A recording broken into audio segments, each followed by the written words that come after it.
यार स्मृति ईरानी का हवा मत बनाओ, अकेला मैं हराने की दम रखता हूं। मतलब स्मृति ईरानी को चैलेंज कर रहे हैं? चैलेंज कर रहा हूँ, मेरे से जीत नहीं पाएंगे। चैलेंज कर रहा हूँ।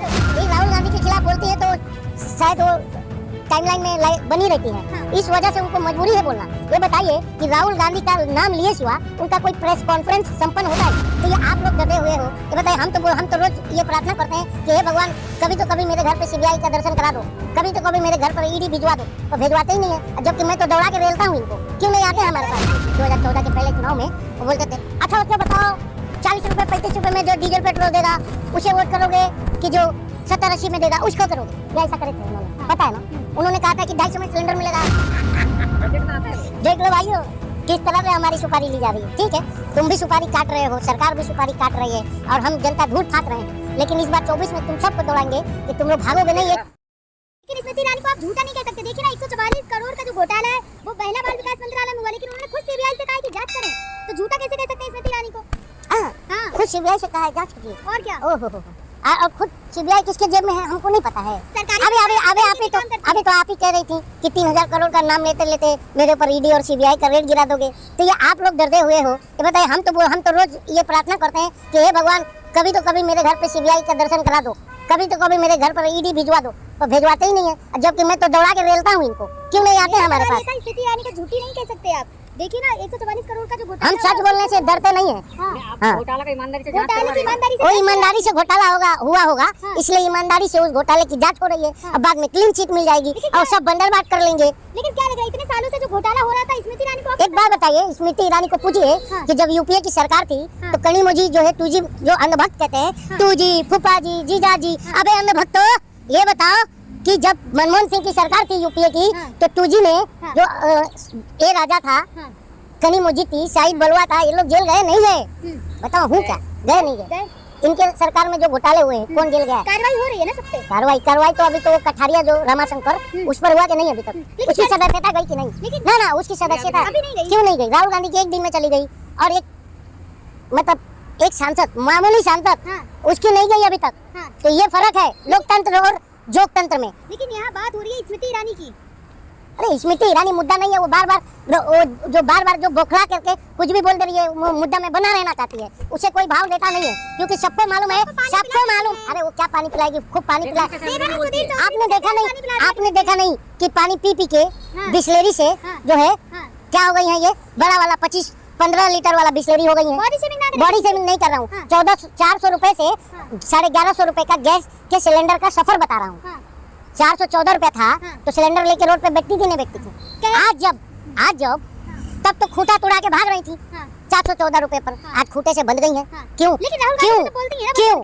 राहुल गांधी भी तो बोलती है ना। राहुल गांधी पर नहीं बोलेंगी तो वो उनको कोई नेता ही नहीं बोले, बीजेपी वाले ही भगा देंगे बीजेपी से। क्योंकि राहुल गांधी के खिलाफ बोलती है तो शायद वो टाइमलाइन में बनी रहती है।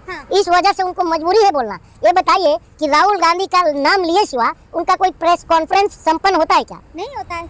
राहुल गांधी के नाम लेवे सिवा उनका संसद में भाषण भी कंप्लीट होता है क्या? नहीं होता। हाँ, राहुल गांधी का नाम लेवे सिवा उनका कोई जनता में भाषण संपन्न होता है क्या? तो ये मुद्दे की बात करते अरे मुद्दा तो राहुल गांधी नहीं है ना। तो मुद्दा फ्लाइंग किस नहीं है क्या? कि पार्लियामेंट में अब तक किसी ने फ्लाइंग किस किया?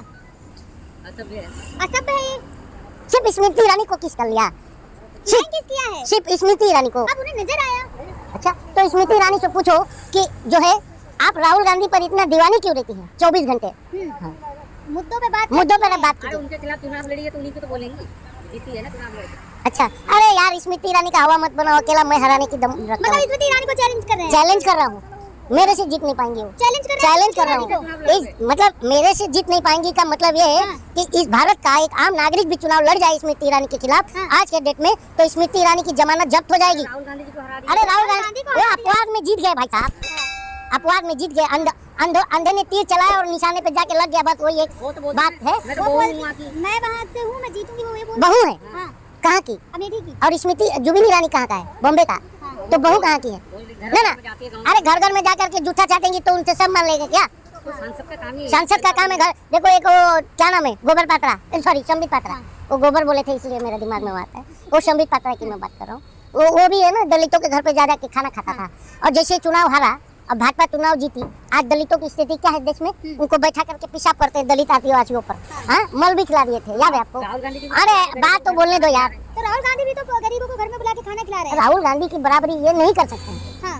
राहुल गांधी के बराबरी में भाजपा में कोई एक नेता हो तो बताइए। अब मोदी जी इतने बड़े नेता अरे मोदी हैं। जी झूठे हैं, मैं झूठों की बात नहीं कर रहा हूँ, हाँ। फेंकने वालों की बात नहीं कर रहा हाँ, हूँ। राष्ट्र ऋषि हैं केंद्र, मोदी हाँ, राष्ट्र ऋषि है। राष्ट्र ऋषि हैं। झूठ ऋषि हैं, झूठ। अरे रामदेव जी ने कहा है राष्ट्र रामदेव, ये वाला बात कर रहे हो। बाबा रामदेव। अच्छा, बाबा रामदेव। हाँ। हाँ, मुझे नाम नहीं पता था, क्योंकि वो जो है आपकी अदालत पर बैठ बैठ के बोलते थे, जो इंडिया टीवी पर आता है ना, आपकी अदालत 2014 के पहले चुनाव में, वो बोलते थे अच्छा अच्छा बताओ 40 रुपए 35 रुपए में जो डीजल पेट्रोल देगा उसे वोट करोगे कि जो 70-80 में देगा उसको करोगे? ये ऐसा करे थे उन्होंने। हाँ। पता है ना, उन्होंने कहा था कि 250 में सिलेंडर मिलेगा, और उसके बाद जब आप लोगों ने ही जब बूम लेके ऐसा किए, हाँ।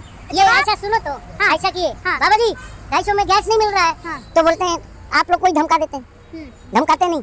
फिर बात आप लोग डरते क्यों? गलती मान आप लोग डरते अरे थूक के चाट लेते हैं, उससे मतलब हमारा, हम जनता का उससे मतलब नहीं। कौन थूक के चाटता है उससे हम जनता को क्या लेना देना? हम जनता को तो मालूम है ये थूक के चाट लेते हैं, पहला बयान देते हैं फिर बाद में गलती बोल देते हैं, है ना? तो थूक के चाटने वाले हम जान गए। कहाँ थूक के चाटते हैं? जो बयान देते हैं, अभी बोल रही है ना कि बाद में माफी भी मांग लिए, हाँ, तो इतने तो ये सब थूक के बड़े चाटना नहीं हुआ, ये थूक के चाटना नहीं हुआ। अरे एक बात ये है, भाजपा के राज में एक चीज पता चला, क्या है मालूम है क्या? बाबा जो है व्यापारी बना, अब व्यापारी बाबा बन के भीख मांग रहा है बाजार में, बाजार मंदा है। अरे वो तो बोलते मैं फक्कर हूँ, मैं मेरे लिए कुछ भी नहीं है। फक्कर फकीर हूँ। किसको? उनके पास कोई पैसे नहीं है। किसके पास? रामदेव और ये पैसे किसको दे रहे हैं? वो सब चैरिटी में जा रहे हैं। कौन, किसकी चैरिटी में? किस हिंदुस्तान के किसी गरीब का, किसी चैरिटी का बताओ जिससे वो फायदा। अरे यार बात सुनते नहीं हो तुम लोग, ये बताओ उनकी चैरिटी से इस भारत के किसी भी गांव शहर में किसी गरीब का भला हो रहा होगा तो? पतंजलि चैरिटी है ना। अरे पतंजलि वो नहीं चल रहा है। अरे जियो का भी कॉलेज 1000 करोड़ का बॉम्बे में खुला था, आज तक पैसा तो गवर्नमेंट ने आवंटित किया 1000 करोड़, लेकिन उस जियो यूनिवर्सिटी का पता है आपको कहाँ है बना? इनकी सरकार में बना है। बनेगा, प्लान है वो। 1000 करोड़ पास हो गया, 1000 करोड़ आएगा ना तभी तो बनेगा, बजट में आता है वो। देख लो भाइयों किस तरह से हमारी सुपारी ली जा रही है। ठीक है, तुम भी सुपारी काट रहे हो, सरकार भी सुपारी काट रही है, और हम जनता धूल फाक रहे हैं, लेकिन इस बार 24 में तुम सबको दौड़ाएंगे कि तुम लोग भागोगे नहीं। एक धमकी दे रहे हैं पत्रकारों को। दौड़ाएंगे मीन्स हमारे वोटों के माध्यम से। हमारे जनता के पास यही एक हथियार है जो वोट के माध्यम से जो हमको बाबा साहब भीमराव अम्बेडकर ने जो हमें ये संविधान दिया, राजीव गांधी जी ने 21 साल के उम्र वालों को जो है जब ये था वोट देने का अधिकार, उसको घटा करके 18 साल वालों को दिया। तो ये हम देश की जनता को मैं आज संदेश देता हूँ कि ये राजीव गांधी की इतनी बड़ी उपलब्धि है। आज हम जो लोगों के हाथ में जो मोबाइल है, ये भी राजीव गांधी की उपलब्धि है, जो कंप्यूटर क्रांति लाए थे, जिसका विरोध आडवाणी जी और अटल बिहारी वाजपेयी बैलगाड़ी लेके संसद तक गए थे विरोध करने के लिए कि ये कंप्यूटर आएगा तो मजदूरों की नौकरी खाएगा।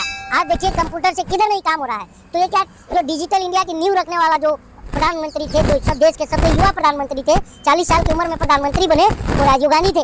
वो उनकी देन थी डिजिटल क्रांति, डिजिटल इंडिया। आज जो फेंको प्रधानमंत्री जो कहते हैं भाइयों बहनों मैं डिजिटल इंडिया बना, अबे डिजिटल इंडिया तो कब बनाया था? 1984 में ही बन गया, जब राजीव गांधी ने उसकी नींव रखी थी, मालूम है क्या? तो इन अंधभक्तों को बताइए ये सब चीजें।